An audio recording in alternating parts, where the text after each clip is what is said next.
전에 사역했던 교회의 교구 집사님이 어느 날 저를 만나자고 요청을 했습니다. 리더, 그러니까 우리 교회로 치면 순장을 통해 요청이 들어왔는데요. 저는 그 집사님과 약속을 잡고 만났습니다. 식사를 하며 여러 가지 이야기를 나누었습니다. 그 집사님이 저를 보자고 한 이유는 며칠 뒤에 있을 판막 수술 때문이었습니다. 그 집사님은 심장이 좋지 않아서 예전에 판막 수술을 한 적이 있었거든요. 그런데 이번에 또 판막 수술을 하게 되어서 저에게 기도 요청을 하고자 만나자고 했던 것입니다.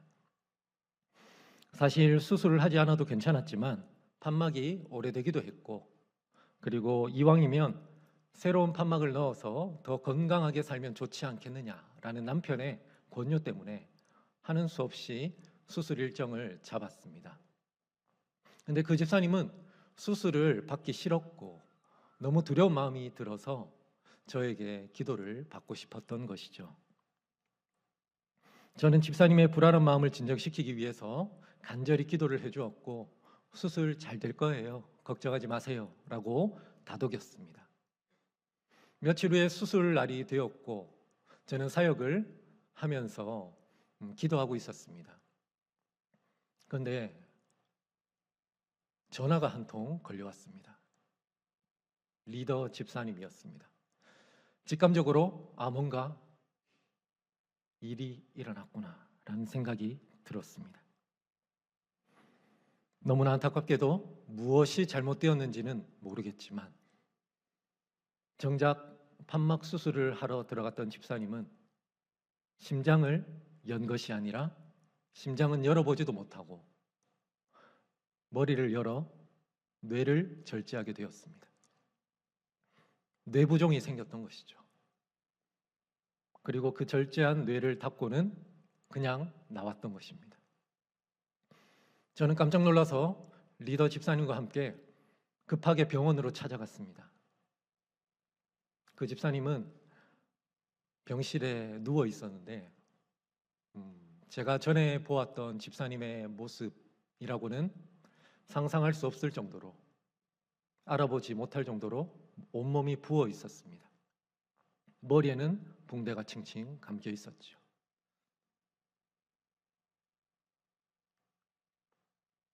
의사는 깨어나면 다행이지만 평생 장애를 안고 살아야 되고 깨어나지 못할 수도 있다라고 말을 했습니다.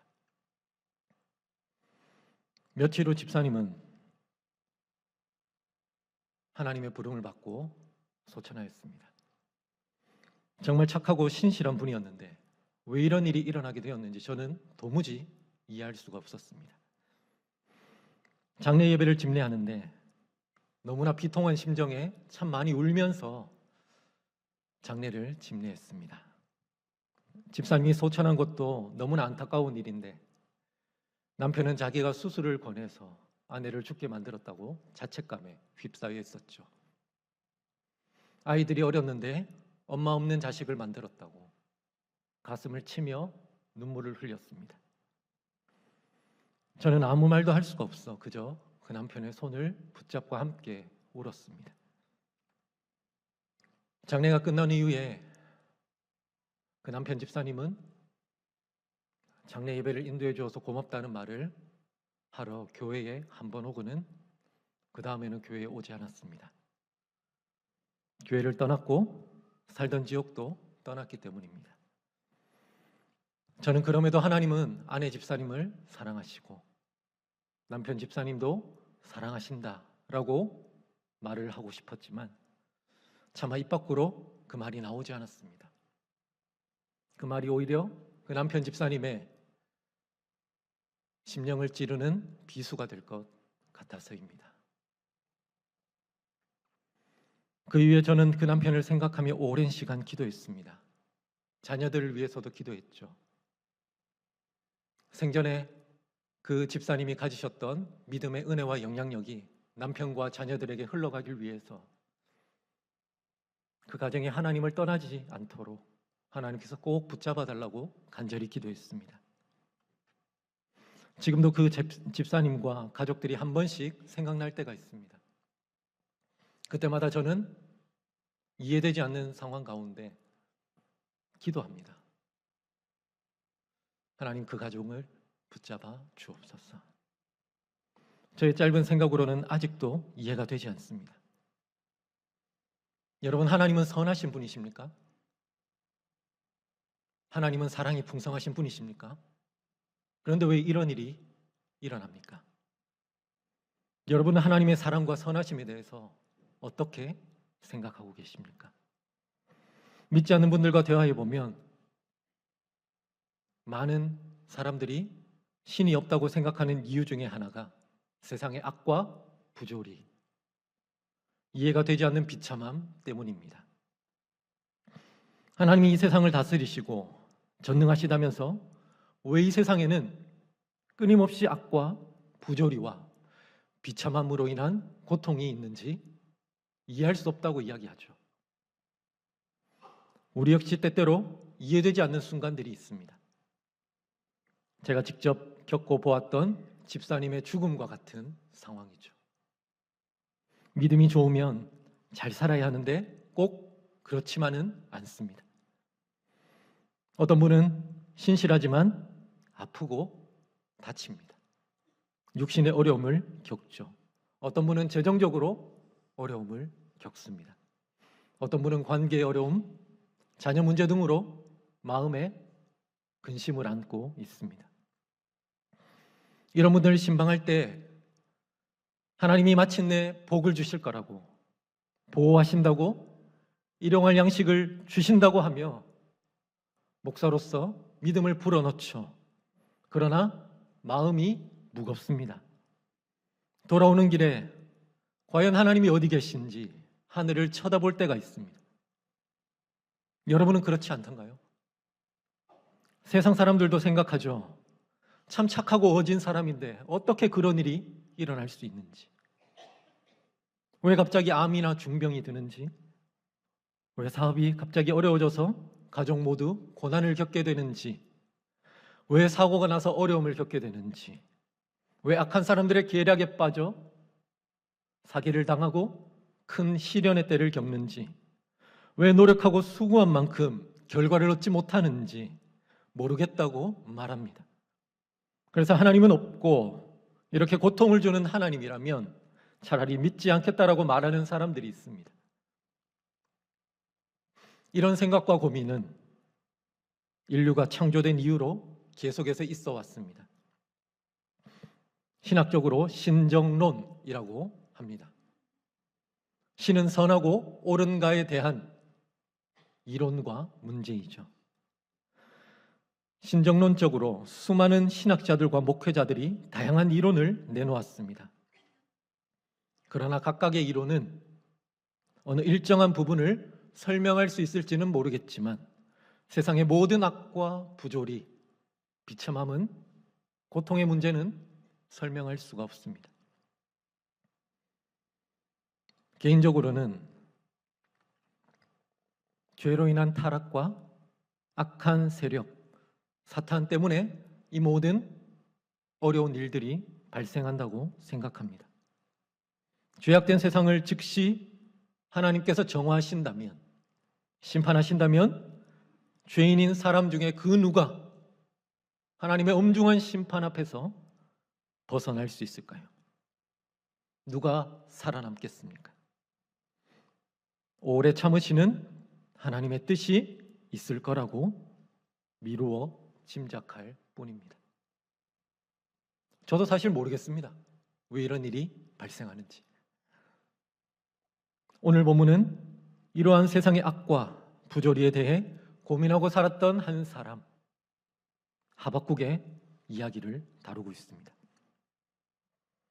하박국은 남유다에서 활동한 선지자이죠. 유다가 멸망하기 전에 다스렸던 마지막 네 왕 요아스, 요야김, 요야긴, 시드기야 시대에 활동을 하였습니다. 이 시기는 나라가 급격하게 기울던 때입니다. 정치적, 경제적, 사회적, 문화적으로 기울어졌고 특별히 영적으로는 무너진 시대였습니다. 나라가 얼마나 악으로 가득 찼는지 선지자는 이러한 단어를 씁니다. 강포, 죄악, 폐역, 겁탈, 변론과 분쟁, 율법이 해이함, 정의가 전혀 시행되지 못함, 악인이 의인을 애워쌈, 정의가 굽게 행하여짐. 도무지 나라에 희망이 보이지 않는 상태였고 사람들의 마음은 완고하였고 악이 가득하였습니다. 이러한 상태를 보면서 하박국 선지자는 하나님께 따집니다. 1장 2절 말씀입니다. 여호와여, 내가 부르짖어도 주께서 듣지 아니하시니 어느 때까지리이까? 내가 강포로 말미암아 외쳐도 주께서 구원하지 아니하시나이다. 하나님은 정의로우시고 전능하시다면서 이런 악과 부조리를 왜 두고만 보고 계십니까? 라고 선지자는 항변하고 있습니다. 이에 대한 하나님의 답은 이러합니다. 1장 6절. 보라, 내가 사납고 성급한 백성 곧 땅이 넓은 곳으로 다니며 자기의 소유가 아닌 거처들을 점령하는 갈대아 사람을 일으켰나니. 무슨 말씀인가요? 그래, 남유다 백성들이 약하지. 그래서 내가 그들을 벌하기 위해 저 멀리에서 갈대아 사람들을 일으켰단다.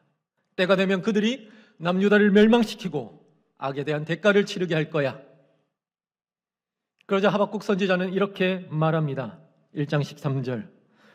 어찌하여 거짓된 자들을 방관하시며 악인이 자기보다 의로운 사람을 삼키는데도 잠잠하시나이까? 아니, 어떻게 바벨론과 같이 악한 사람들이 하나님의 백성을 칠 수 있는지 하박국 선지자는 이해할 수 없었습니다. 우리가 하박국 선지자라 할지라도 이해할 수 없겠죠.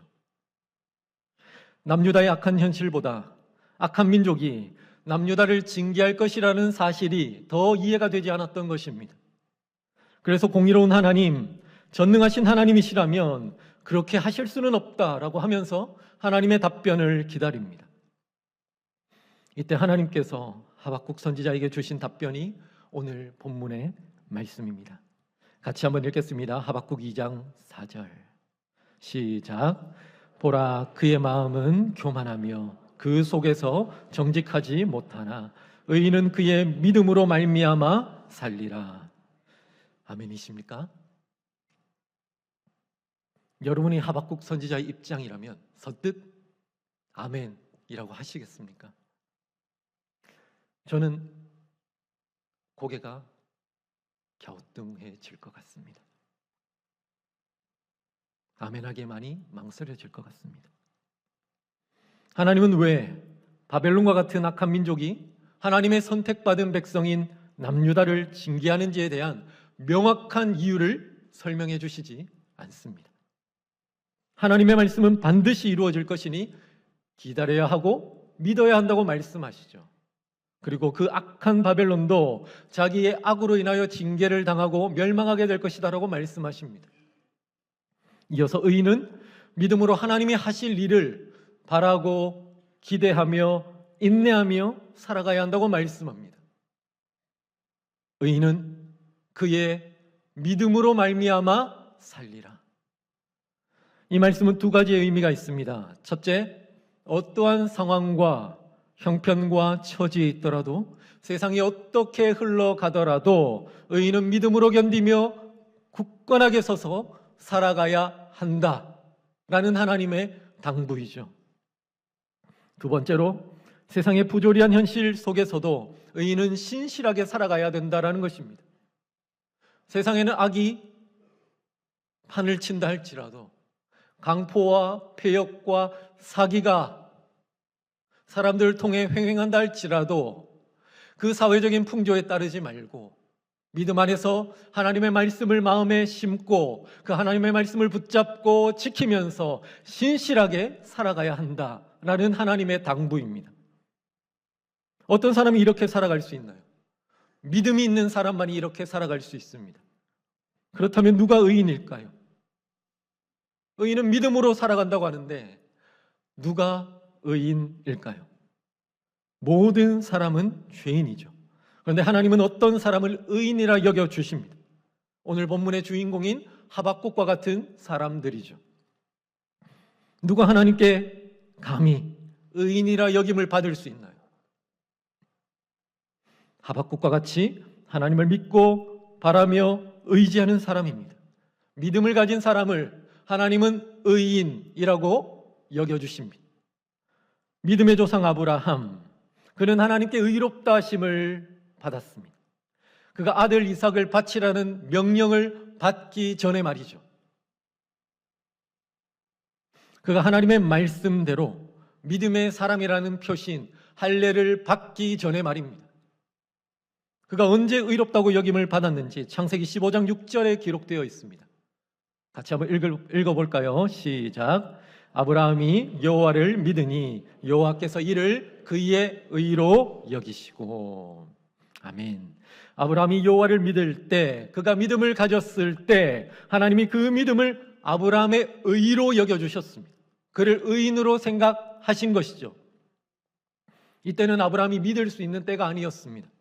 그의 나이는 75세가 넘은 노령의 때였습니다. 아내 역시 나이가 많았기에 생물학적으로 자녀를 가질 수 없는 나이였습니다. 그런데 하나님은 아브라함에게 내가 너를 통해 하늘의 별처럼 자손을 번성하게 하시겠다라는 약속의 말씀을 주셨습니다. 아브라함은 바랄 수 없는 중에 하나님의 말씀을 받고 바라고 믿었습니다. 하나님은 그의 믿음을 기쁘게 보시고 의롭게 여겨 주셨습니다. 구약 성경에 보면 욥이라는 인물이 나오죠. 그 역시 이해되지 않는 고난을 겪었습니다. 자녀가 죽고 종들이 죽고 모든 소유물이 순식간에 날아갔습니다. 심지어 자기의 몸에 악한 종기가 나서 형체를 알아볼 수 없을 정도로 그 몸이 어려운 상태로 변화되었죠. 그는 처음에는 순전한 믿음을 지키는 것처럼 보였습니다. 그러나 고난이 가중되고 시간이 길어질수록 마음을 지키는 것이 쉽지 않았습니다. 그는 자기 생애를 저주합니다. 하나님께 원망과 한탄을 하게 되죠. 이런 욥에게 하나님이 나타나셔서 하신 말씀이 무엇인가요? 네가 왜 고난을 당했는지에 대한 해답을 알려주셨습니까? 아니요. 하나님은 왜 그런 고난이 발생하게 되었는지 한 말씀도 하지 않으십니다. 네가 창조의 원리를 아느냐라고 물으십니다. 이 세상 자연 만물이 살아가고 운영되는 원리를 아느냐? 저 밖에 뛰어다니는 저 동물들에게 힘을 준 이가 누군지 아느냐? 라고 물으십니다. 욥은 모른다고 답하죠.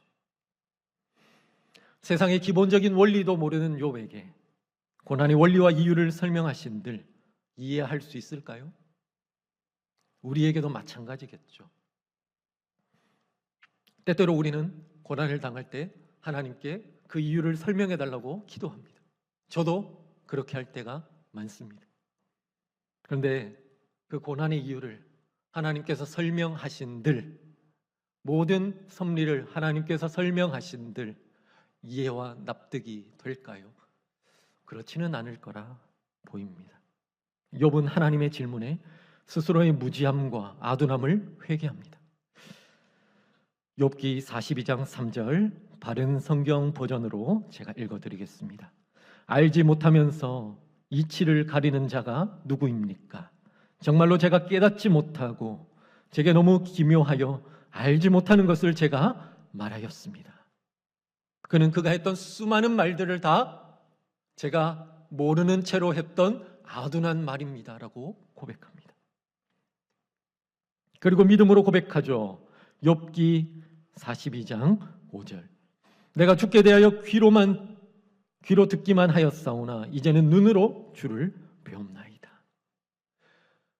그 고난의 이유는 모르겠지만 그 고난을 통과하고 나니 내가 귀로만 듣던 하나님, 내가 믿었지만 그러나 피상적으로만 알던 하나님을 실제로 만나게 되었고 더욱더 깊이 알게 되었습니다라고 고백하는 것입니다.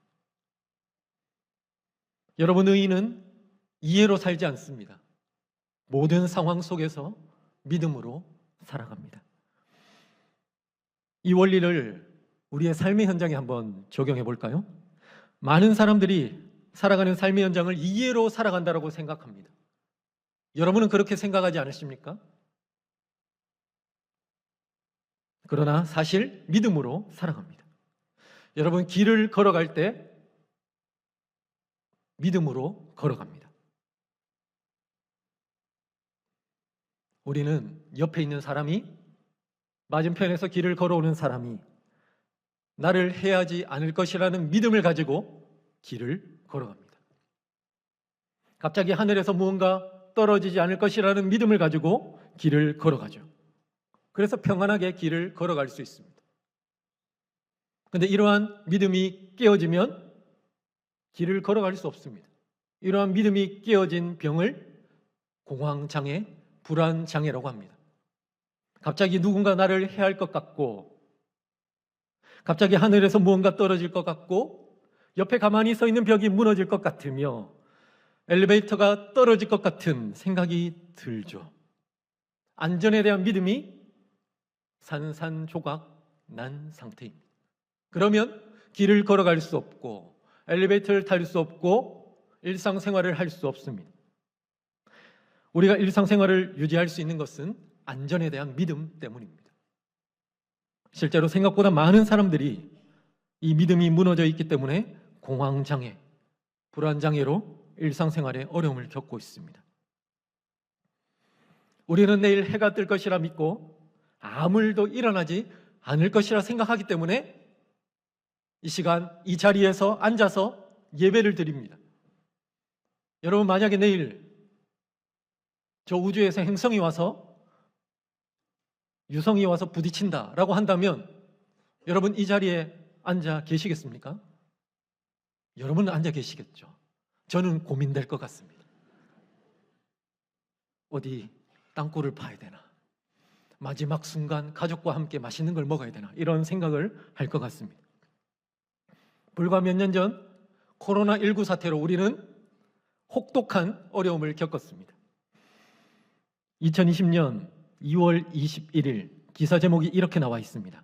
신종 코로나 초비상, 텅 빈 거리, 식료품 사재기, 사흘 만에 유령 도시된 대구. 현재 일상이 코로나로 인해 무너졌고 내일도 일상이 코로나로 인해 무너질 것이라 생각하기 때문에 식료품을 사재고 길에는 사람이 걷지 않는 이전에 경험해 보지 못한 엄청난 시대를 우리는 겪어왔습니다. 일상이 평안할 것이라는 믿음이 무너지면 현실의 평안이 무너집니다. 여러분, 내비게이션 자주 사용하시죠? 여러분, 내비게이션 사용할 때 이해로 사용하십니까? 믿음으로 사용하십니까? 뭔 말인가 싶죠? 여러분이 만약에 이해로 내비게이션을 사용한다면 내비게이션의 모든 전자적, 기계적, 전파적 원리를 알고 계셔야 합니다. 우리 중에 누가 그 모든 원리를 다 알고 사용할까요? 내비게이션을 만든 제작자들도 자기가 연구해서 개발한 그 부분만 알지 전체 모든 원리를 다 알지는 못합니다. 우리는 원리를 알지 못하지만, 즉 이해를 하지는 못하지만 내비게이션을 잘 사용합니다. 왜요? 내비게이션의 목적지를 치고 내비게이션이 작동하면 그 내비게이션이 전파를 저 인공위성으로 쏘아서 인공위성과 잘 수신화해서 내 차가 있는 위치를 잘 안내해서 그 목적지로 인도할 것이라는 믿음이 있기 때문이죠. 개발자들이 오죽 잘 개발했겠나라는 믿음이 있기 때문에 사용하는 것입니다. 이해하면서 사용하는 게 아니죠. 이해하지 못해도 개발자들이 제대로 개발했고 기계적으로 잘 작동할 것이라는 믿음이 뒷받침되기 때문에 사용하는 것입니다. 고장난 내비게이션 누가 사용합니까? 버리죠. 그런데 이따금 전파 수신 오류, 소프트웨어 오류로 황당할 때가 있습니다. 저도 얼마 전에 목적지를 찍어 갔는데 공터로 인도해서 참 황당했던 경험이 있습니다. 믿음이 깨어졌죠. 그래서 내비게이션을 찍을 때 요즘은 의심을 합니다. 여러분, 우리가 살아가는 삶은 이해로 살아가는 것 같지만 실상 본질은 믿음으로 살아가고 있습니다.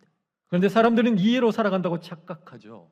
자기의 삶과 천지 만물의 원리를 다 이해해서 살아가는 사람은 아무도 없습니다. 자기가 아는 만큼만 이해하며 살아갑니다. 대부분의 영역은 미지로 남아있지만 어제와 비슷한 오늘이 펼쳐질 것이라 믿으며 살아가는 것이죠. 그리스도인들은 이해로 세상을 살아가는 사람이 아닙니다. 물론 이해도 필요하죠. 그보다 먼저 믿음으로 살아가는 사람들입니다. 감추어진 것은 하나님께 속한 것이라 여기고 믿으며 살아갑니다. 나타난 것은 우리에게 속한 것이라 여기고 믿으면서 살아갑니다. 아마 여러분이 한 번쯤 이름을 들어보았을 법한 신학자 어거스틴은 이렇게 말합니다.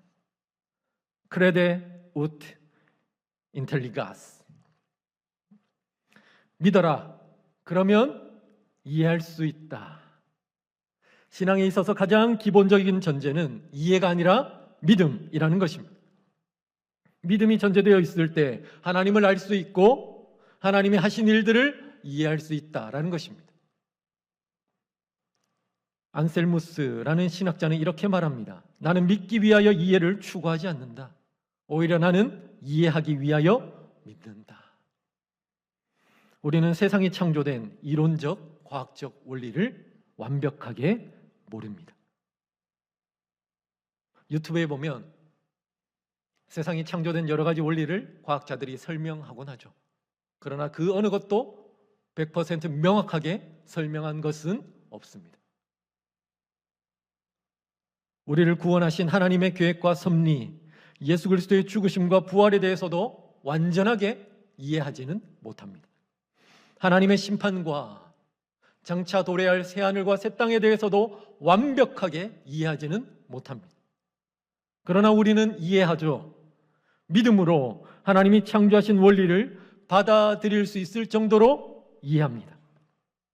믿음으로 하나님이 행하신 구원의 계획과 섭리에 대하여 믿을 수 있을 정도로 이해를 합니다.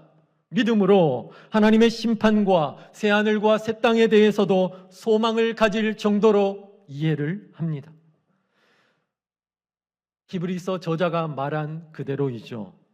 히브리서 11장 3절 같이 한번 읽어보겠습니다. 시작. 믿음으로 모든 세계가 하나님의 말씀으로 지어진 줄을 우리가 아나니 보이는 것은 나타난 것으로 말미암아 된 것이 아니니라. 아멘. 여러분, 세상의 창조의 섭리와 원리를 무엇으로 안다고요? 믿음으로 안다고 말하는 것입니다. 우리는 원리적으로는 모르나 믿음으로 이해하고 아는 것입니다. 믿음으로 수납하는 것이죠. 모든 것을 다 할 수는 없습니다. 어거스틴은 이렇게 말했습니다. 네가 하나님을 파악하지 못한다는 것이 뭐 그리 놀라운 일인가? 만일 네가 그분을 파악한다면 그분은 하나님이 아니다.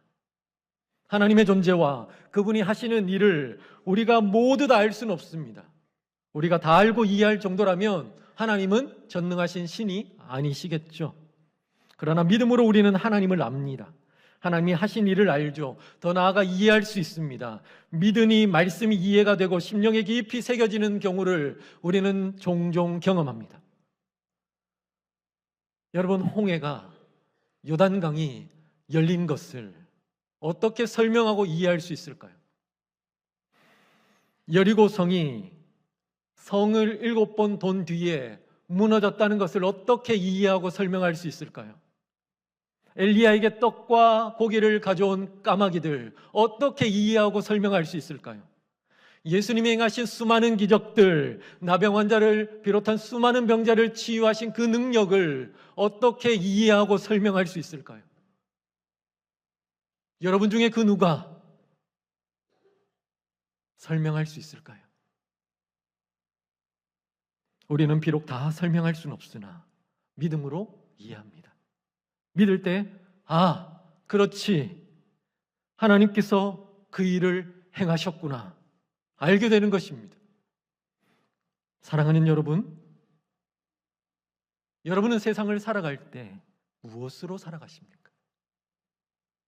이해로 살아가십니까? 아니면 믿음으로 살아가십니까? 여러분은 무엇으로 살아가십니까? 선택하셔야 합니다. 우리는 때때로 세상의 여러 가지 왜곡되고 부조리한 모습을 보게 됩니다. 그때 하나님이 하박국 선지자에게 하신 말씀을 기억하며 살아가야 되겠죠. 의인은 그의 믿음으로 말미암아 살리라. 의인은 그의 믿음으로 말미암아 살리라. 하박국의 이름은 껴안는 자, 포옹이라는 뜻을 가지고 있습니다. 하박국은 이 말씀을 받고 이해되지 않는 현실 속에서도 믿음으로 하나님을 껴안기를 선택했습니다. 믿음으로 결단하였죠. 그리고 이해되지 않는 상황과 환경에 상관없이 마침내 구원을, 자신의 일을 이루실 하나님을 찬양합니다. 포도나무에 열매가 없어도, 감람나무에 소출이 없어도, 외양간에 동물이 한 마리가 없다 할지라도 나는 구원의 하나님으로 인해 하나님을 찬양하리라 라고 노래하며 믿음을 굳게 세워나갑니다. 우리도 하박국과 같이 믿음으로 살아야 합니다. 안타까운 일들, 억장이 무너지는 일들, 힘겨운 일들이 벌어질 때 다 이해할 수 없고 설명할 수도 없습니다. 해결하지 못할지도 모릅니다. 누군가의 위로가 진정한 위로가 되지 못할 것입니다. 그렇지만 이 모든 일들 역시 하나님의 주권 안에 있으며 하나님께서는 결국 모두 다 해결하실 것임을, 모든 것이 합력하여 선으로 역사할 것임을, 이 세상에서 다 해결되지 않더라도 그분이 약속하신 의의 나라, 완전한 나라, 하나님의 통치가 온전히 이루어지는 나라, 천국에서는 모든 죄와 고통의 문제가 해결될 것임을 믿고 살아가야 합니다. 믿음으로 인내하는 시간을 이 세상에서 가져야 하죠. 우리는 믿음으로 언젠가 심판주 되신 주님이 오실 것을 압니다. 이 세상의 모든 죄악이 심판을 당하고 완전한 의의 나라가 도래할 것을 믿습니다. 하나님의 뜻 안에서 현재 일어나는 모든 일들이 종말을 향해 가고 있고 모든 것이 합력하여 하나님의 뜻이 온전히 이루어질 것임을 믿습니다. 마침내 우리가 세상의 모든 무거운 짐과 어려움을 벗고 영원하고 완전한 복을 누리게 될 것을 압니다. 이 세상에서는 눈물과 근심과 한숨으로 어려움이 있었지만, 그러나 마지막 때에 하나님께서, 우리 주님께서 그 따뜻하신 손길로 우리의 눈물을 닦아주시고 우리를 위로하시고 믿음으로 산 우리를 칭찬하실 것이라는 것을 우리는 믿습니다. 의인인 우리는 오직 믿음으로 살아갑니다. 그렇기에 여러분, 이 세상에서 어떠한 현실과 어떠한 처지와 어떠한 형편과 어떠한 상황 가운데 있다 할지라도 믿음으로 살아가시길 바랍니다. 오직 의인은 믿음으로 말미암아 삽니다. 믿음이 없이는 하나님을 기쁘시게 할 수 없습니다. 우리가 마지막 날 하나님 앞에 들고 설 것은 우리의 순전한 믿음밖에 없습니다. 그 믿음을 우리의 의로 여기시고 하나님은 당신의 그 완전한 나라, 당신의 그 상급인 면류관을 우리에게 씌워 주실 것입니다. 우리는 그 하나님의 칭찬과 상을 기대하며 이해되지 않는 현실 가운데서도 믿음으로 살아가는 믿음의 백성입니다. 여러분, 믿음으로 살아갑시다. 아멘. 말씀을 기억하며 함께 찬양하도록 하겠습니다. 세상은 들리고 사람들은 변하지만 나는 주를 섬기겠습니다. 나는 믿음으로 살아가겠습니다. 나의 믿음을 더하여 주옵소서. 주님,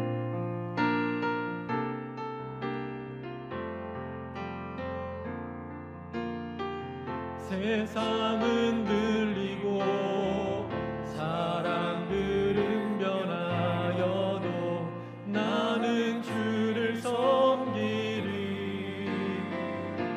사랑은 변하지 않습니다. 주님의 사랑은 영원히 변하지 않네. 나는 주를 신뢰해. 세상 흔들리고 사람들은 변하여도, 세상 흔들리고 사람들은 변하여도 나는 주를 섬기리. 주님의 사랑은 변하지 않습니다. 주님의 사랑은 영원히 변하지 않네. 나는 주를 신뢰해. 오직 믿음으로 살겠습니다. 오직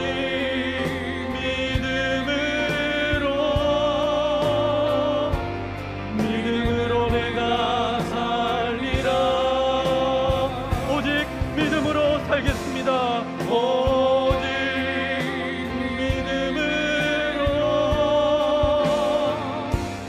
믿음으로 내가 살리라.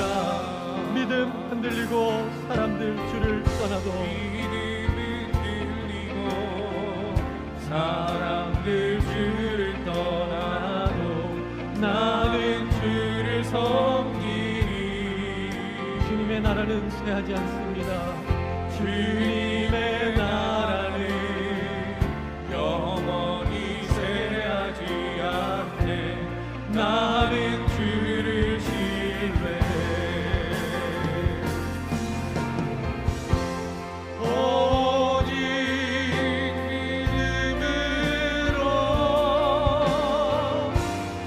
믿음으로 내가 살리라. 오직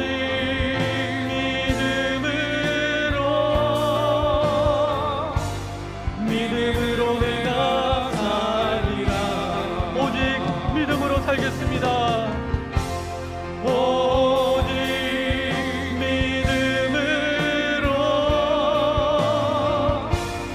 믿음으로 내가 살리라. 오직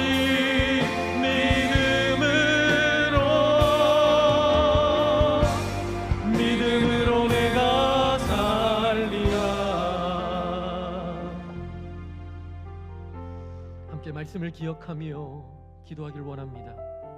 하나님, 때로는 이해가 되지 않는 세상의 현실 속에서 하나님이 계시지 않는 것처럼 느껴질 때가 있습니다. 그럼에도 의인은 믿음으로 말미암아 산다는 말씀을 굳건하게 붙잡고 믿음으로 살아가기를 결단합니다. 이해가 아니라, 납득이 아니라 믿음으로 살아가겠습니다. 믿음 안에서 나의 모든 삶을, 나에게 일어나는 모든 일을 해석하며 인내하고 견디고 주를 의지하며 살아가겠습니다. 우리의 믿음이 연약하오니 주여 어떠한 상황에서도 흔들리지 않는 믿음을 더하여 주옵소서. 의인이 된 우리가 믿음으로 살아갈 수 있도록 믿음 위에 믿음을 더하여 주옵소서. 이 시간 주님의 이름을 부르며 합심하여 기도하겠습니다. 주여 아버지, 우리가 살아가는 이 현실 가운데에 하나님 이해가 되지 않는 순간들이 있습니다. 하나님 아버지, 때때로 하나님 아버지, 재정의 문제로, 건강의 문제로, 관계의 문제로, 하나님 아버지 여러 가지 현실적인 문제로 우리가 하나님 아버지 어려움을 겪을 때가 있습니다. 하나님이 계시지 않는 것처럼 느껴질 때가 있습니다. 하나님, 그럼에도 우리는 믿음으로 말미암아 살아야 된다는 그 말씀을 굳건하게 붙잡고 믿음으로 살아가기를 결단합니다. 이해가 아니라 믿음으로 살아가겠습니다. 하나님, 믿음 안에서 나에게 일어나는 모든 상황을, 나의 모든 삶을 해석하며 인내하며 견디고 주를 의지하며 살아가겠습니다. 그러나 주님, 믿음이 연약하오니 하나님 흔들리지 않는 믿음을 더하여 주옵소서. 굳건한 믿음을 더하여 주옵소서. 믿음의 믿음을 더하여 주옵소서. 하나님 은혜를 주옵소서. 세상이 흔들리고 사람들이 변한다 할지라도 주님을 섬기는 굳건한 믿음을 허락하여 주옵소서.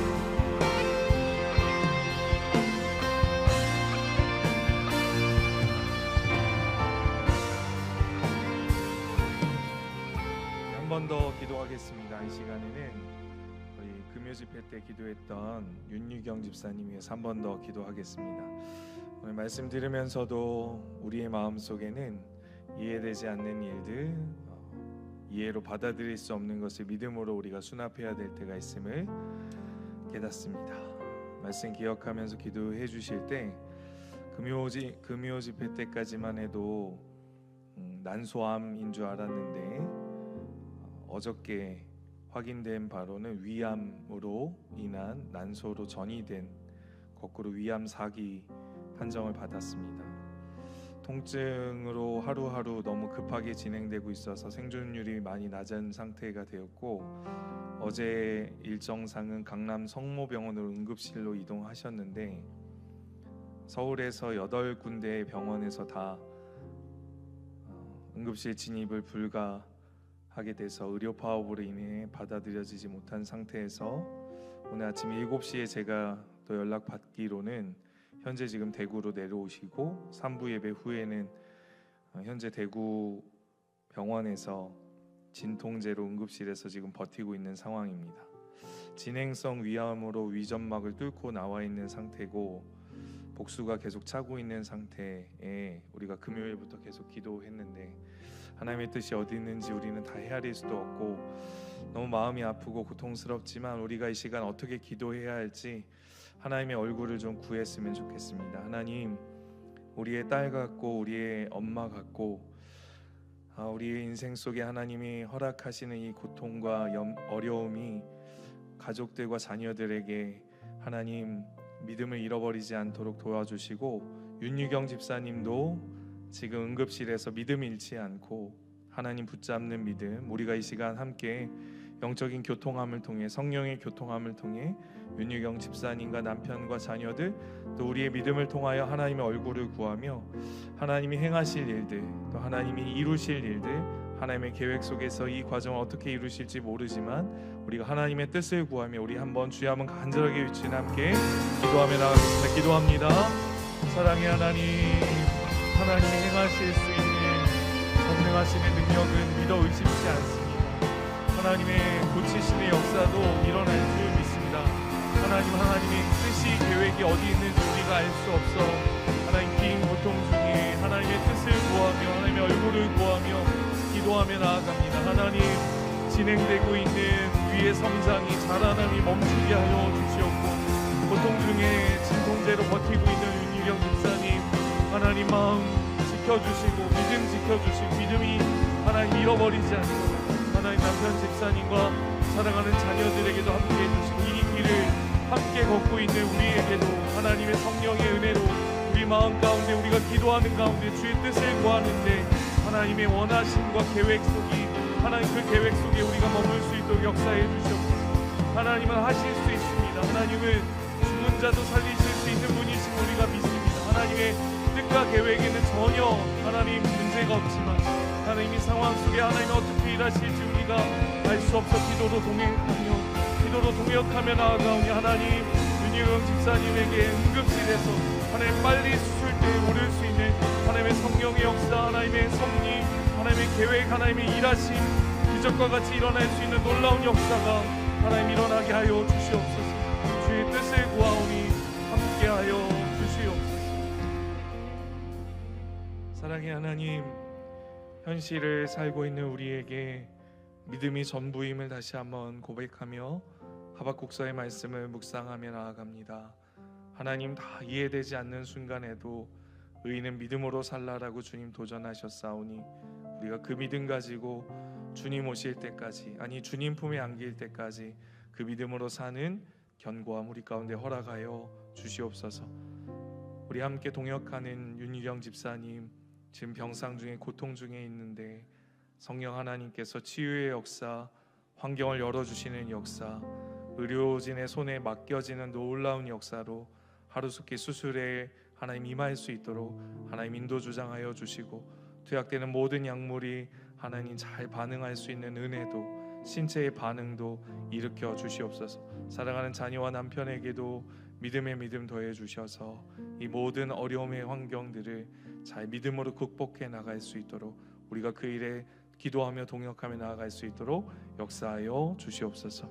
이제는 우리 주 예수 그리스도의 은혜와 하나님 아버지의 크신 사랑과 성령의 위로 교통 역사하심이 다 이해되지 않아도 다 헤아릴 수 없어도 믿음으로 살기 원하는 우리 부강교회 모든 성도들 머리 위에, 특별히 윤유경 집사님 그 모든 연약한 신체와 고통 중에 있는 하나님 몸 위에 이제부터 영원토록 함께 있을지어다.